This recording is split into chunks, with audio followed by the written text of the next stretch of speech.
Hi everyone and welcome. My name is Teti and I'm a knitwear designer. On this channel I talk about knits and all the creative process around it. I also talk about Ukraine and my heritage and many other things. So if you're interested, please stay tuned. I'm recording this episode for my Patreon and YouTube channel members who will get a primary access. So if you'd like to stay up to date, please join me on Patreon or as a member of this channel.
Hi everyone and welcome to another episode of my podcast.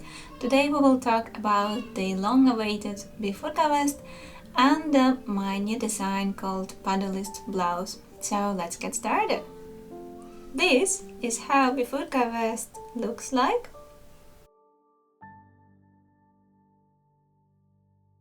In just a second I'm going to put it on and show you in more details, but just before I do, I wanted to show you that the pattern on it is actually a continuation of the Big Tooth pullover series. I also have the socks with this pattern, and this is essentially the same pattern that's on the other designs. And I'm calling it differently because I thought it deserved its own name. And I'm working on a pullover version of it, so you can see it behind me. So it will be a collection of its own, and in just a second I'm going to explain you why I called it Bifurca. So let me put it on and I'll get back to you.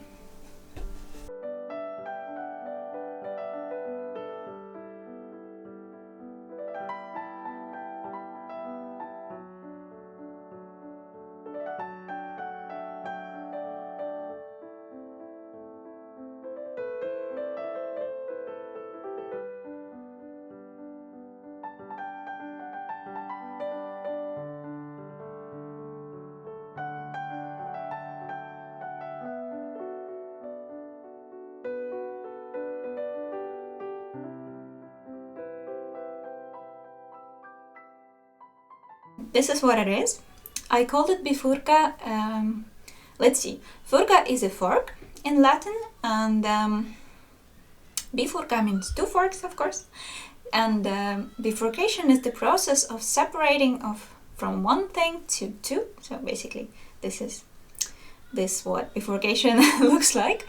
And since I have it back mirroring the front, it's the same in front and back, and you have two V's in the front and the back. It's sort of logical to call it Bifurca, because like two forks. It took me quite a while to figure out the name, because there are some designs to which the name comes right with it, and some others to which I'm almost overthinking the name, but it has to be unique, it has to be short and memorable and stick to it. So yeah, I'm hoping that this one will stick. And yeah, let's look at it in more detail. So the first thing you see is the rectangular that is shaping the front and back panels. So essentially the idea is really old. We all seen those very classical looks, tunic-like, that is very popular in crochet. Those techniques, I think, came from crochet and they migrated to knitting. I've seen some designs that use the same shape. The Japanese designer Junko Okamoto used it in combination with the color work. I'm not sure if she was the first one or there were people before that, but the idea is there and it's out there for other people to be inspired. I also want to point out that our designs are also very different in terms of shaping of the rectangular itself, and most importantly are very different in terms of shaping of the sides, and well, the whole construction is different. So I would love if you could refrain from accusing me from stealing someone's design. This rectangular construction actually comes with a lot of challenges, since it is a lot of design work that goes into figuring out actually how to turn a rectangular into a fitting garment. It took me quite a while to figure out the exact shapings of this vest, and I think I'm into something very exciting that I would like to take a bit further. So I was really insistent with my testers to not turn this one into a sweater by just adding the sleeves, which one could do, but for the pullover I want to do it a little bit more oversized. I will be also adding more features to the neck to keep it in place, because if you go out a bit oversized it might cause fit problems. So yeah, I'm very excited about this one and it got me really inspired. The pattern itself contains a video in which I explain in detail how the whole construction works, which steps you are following in the pattern and how to follow the charts and how to do the modifications. So the pattern contains that video, so I'm not gonna go in a lot of details in this one, but I will briefly explain you what is the idea behind it. So you basically work the rectangular with a hole in between, in the middle, in the round, so the color work is easy to do, and then you leave all the stitches on hold, and on each of the sides you start working sideways. So you do the armhole shaping on the sides, you extend the sides till the middle, and then you do the same from the other side and you seam them in the middle, and from there on you pick up all the stitches and you work the body down. So yeah, that's the general idea. The front and back look exactly the same. It has a bit of a tunic-like look because of its shaping, as we've seen on the pictures before. The shoulders are sloping off your shoulders. So it gives you a bit of a flowy look, and if you go a bit oversized, it might be even more flowy and more drapey depending on the yarn that you choose. So it gives you a lot of room for experiments. I'm wearing mine with 2 centimeters, so like 0.5 inch of negative is. So it sits really firmly around my bust here. So this is the point where it holds. The hem is loose, and the sleeves, because of the yarn that I chose, the sleeves also stay in place. So there is not, the neck is not too deep. It doesn't allow the sleeve, the shoulders to fall off, so I don't feel any discomfort here, and I can move and everything stays in place. If you think that you made it too oversized and the shoulder starts falling off, you can add a bit of a tiny tie here with I-cords, or just a little string with tassels, or anything that you think looks nice. You can just hold this part together and or hold it in the back together, and that will keep the shoulders in place. So yeah, let me show you which yarn I'm using.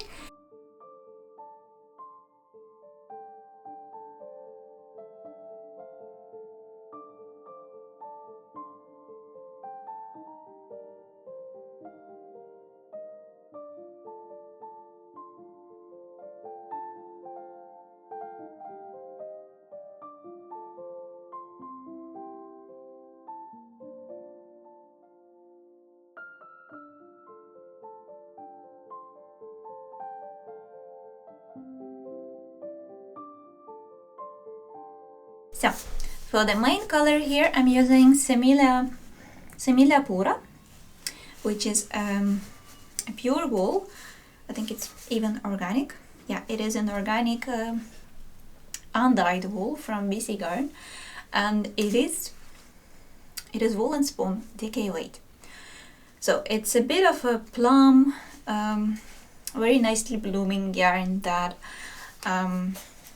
it's sort of rustic, but it's also very soft. And it creates this fabric that stays in place, sort of. I don't know if you know what I mean, but it does. And for the contrasting color, I'm using leftovers from my Nivalis pullover. So this is the yarn that I used here. This design was made for inlay color work with this nice snowdrops on the yoke, and I had quite a lot of it left, of this contrasting yarn. It is Volmet Verve Woolen Heather. So the yarn is very beautiful heather color. It's the color called Brick. And I really like using it for my color work because it gives depth to any color work that you do because of the shades and semi-shades that I'm just moving around. So yeah, I really love using it for the color work things, and yeah, I also love using leftovers. So this is how this color combination came together. The Bifurca vest pattern will be out on the 1st of September to celebrate the beginning of the calendar, beginning of autumn. We will probably have a bit more of summer here in Netherlands, hopefully.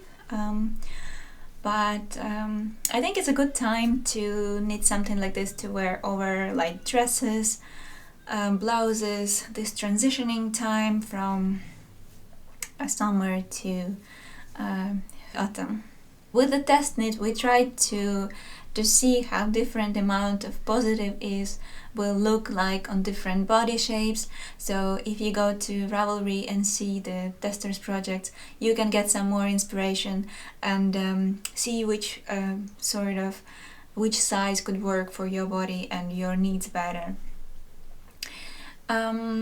The pattern is written for 9 sizes, and that gives you enough room to choose the amount of ease that you would like. Each size has a separate chart that you have to follow for the color work, because the parts that are here close to the central panel, these parts are unique in the front and back for each size, and it also creates an extra element of, I don't know, you sort of create your own unique garment, and for me it's extra creativity where I can explore a bit more and not just stick to one chart.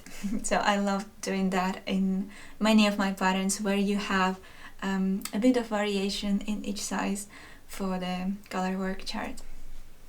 There are some limitations in terms of modifications of this pattern, so because of this rectangular construction there aren't too many ways to modify, but still you can do little tweaks like adjusting the depth of the underarm or adding some length with the hem ribbing. So that's the easiest way to modify this pattern. I am very excited for this one, and I got very offended when people started claiming strange things. So it is very me, and I'm also working on a pullover version of it, and it just inspires me a lot to explore new things, do more of the modular constructions, and just step away a bit from my regular round yokes. So for me it is a very special design, and I'm very excited to share it with the people. And I'm very excited to see that people like it. So thank you very much for your support, and let's move to something else that I've been working on in the last weeks. And this is a collaboration with Nomadnoos yarn. This is a brand that works with herders and spinners in Mongolia and Nepal, high in the Himalayan mountains. Those people They have long traditions of breeding yaks, dyeing and spinning wool, and I'm hoping to support their social enterprise there, where people actually get paid fair wages, and in this way we can shop yarn and make things more sustainably, more consciously. So I teamed up with them, and they sent me some yarn to work with. For the longest time I was craving green, and I remember at one of the braaidagen, denk ik,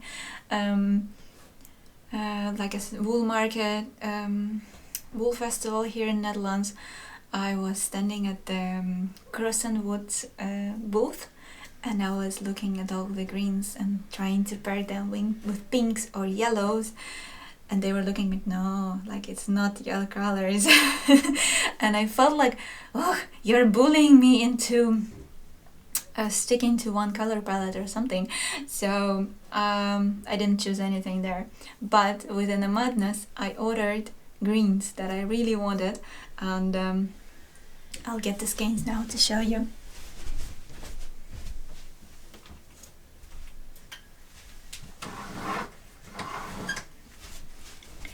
So I got some skeins of this nice grass green color of their high mountain yak yarn. It's fingering weight, it's hand spun, and really soft. So it's super soft, and I paired it with this purple aubergine like color. I had only one skein, so this is a leftover that is left, and I think they go really nice together. This is what I made. It's been folded, so now it's all wrinkly, but I will show you just in a second. So it is a blouse with raglan sleeve construction, then very nice rapid increases for the puffy sleeves, big puffy sleeves that are tapered toward the calves, and just a standard boxy body. And another little nice thing of this pattern are the cuffs and the hem. They are knit double, so if you need to roll your sleeves, you will have the same look on the inside as on the outside. You see? And the same is done with the hem.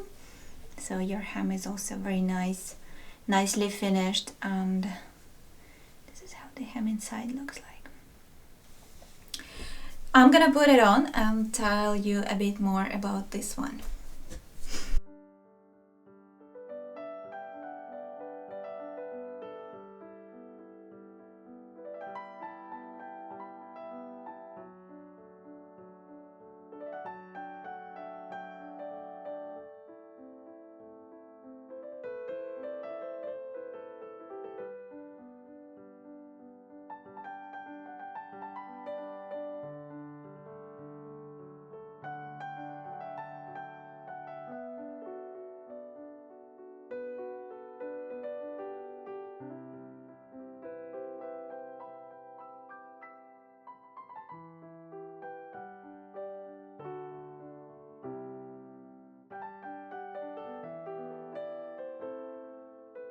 Unlike with Bifurca vest, the name for this one came really quickly.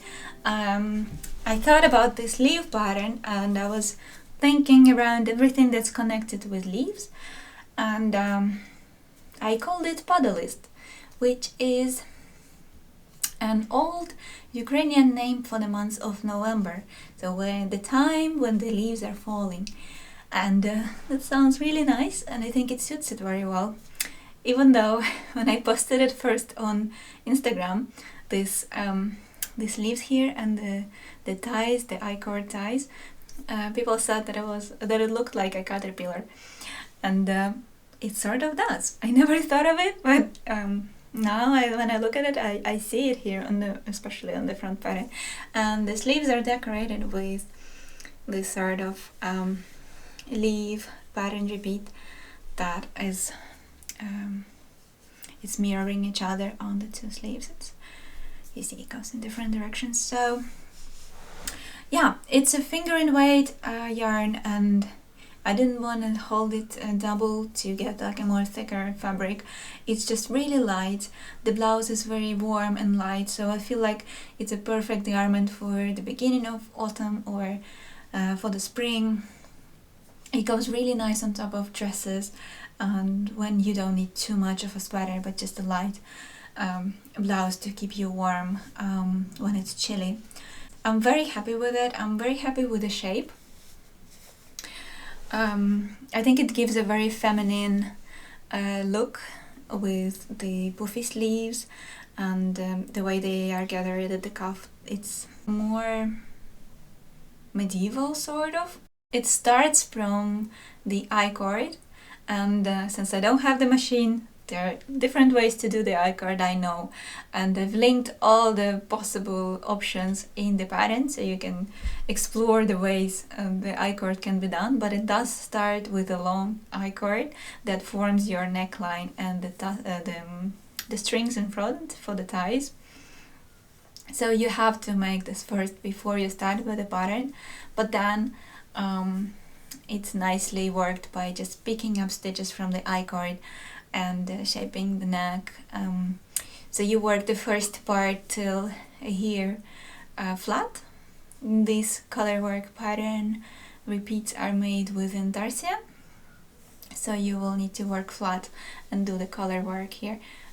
Maybe I should take it off to show you, but this is how my wrong side looks like. So you will need to catch contrasting color here and just continue working. There are also links in the pattern to show you how intarsia works, but this is not too much, so it's just a tiny little section, which of course you can also skip, so you can keep it just simple without this pattern here, and there will be enough color work on the sleeves to keep it beautiful. So that's not a big deal. If you are scared of intarsia, forget about it. Just skip this. And then you work by increasing along the raglan lines. Then you add here increases all for the sleeve, for the puffiness of the sleeve. And then when you split for the body and sleeves, you start working the color work pattern here in the round, so there's nothing complicated. You just work the pattern and then you shape the sleeve toward the towards the cuff. Yeah, the body is also very simple, just boxy. The only tricky part is the hem and cuffs, which is also explained in the pattern, and it looks complicated, but it's not. I'm also always trying to make it as simple as possible. That's the way I work and the way I explore things. You know, I'm not this person who has a long history of knitting other patterns and who knows all the techniques and everything. I'm learning together with you, basically. So every time I'm using a new technique, I'm sort of inventing it for myself. That's why I might sound sometimes arrogant saying that, I might have invented this. It's not because I'm arrogant that way, it's just because I don't know that someone did it this or other way before. So for me it is an exploration and learning by doing. It's what I'm trying to say is that it's easy in its core, it's very logical, very intuitive. And everything I do is it just comes to me in a way that it's not overthought or too technical, or I don't know. So I'm just hoping that it comes across to you, and when you have my pattern you sort of feel that it's, this makes sense, this is easy. So you get this this feeling that I get when everything just works out as it was supposed to. So this one is ready for testing. We will do the nice test, and we also secured a little discount for the testers, and I hope we will also have one when the pattern goes out, because the yarn is quite expensive. And I do understand that because it is a luxurious yarn, it's quite rare, and the company is striving to pay a fair wage to the people who work for it. They so I understand the pricing behind it, and I also want to make it more affordable for you, so we will try to get some sort of discount when the pattern goes out for the kits or just for the yarn. We'll see.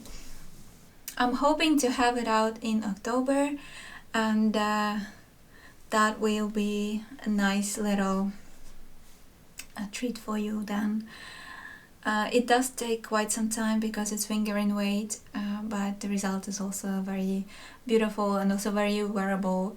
At least personally for me, it's easy to just throw it on top of anything, and because it's fingering weight and the sleeves are quite big, they're actually not too big to not fit into the jackets or anything, so you can easily put a jacket on top of this and not feel too cramped or anything. So it works perfectly for this sort of blouse. I wouldn't imagine anything else in this sort of light yarn, and I hope you like it, because I do.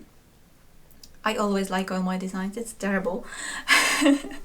So if you have any questions, suggestions, or just anything you want to tell me, please leave your comments below, and I will happily see you in the next episode. Thank you very much, and bye.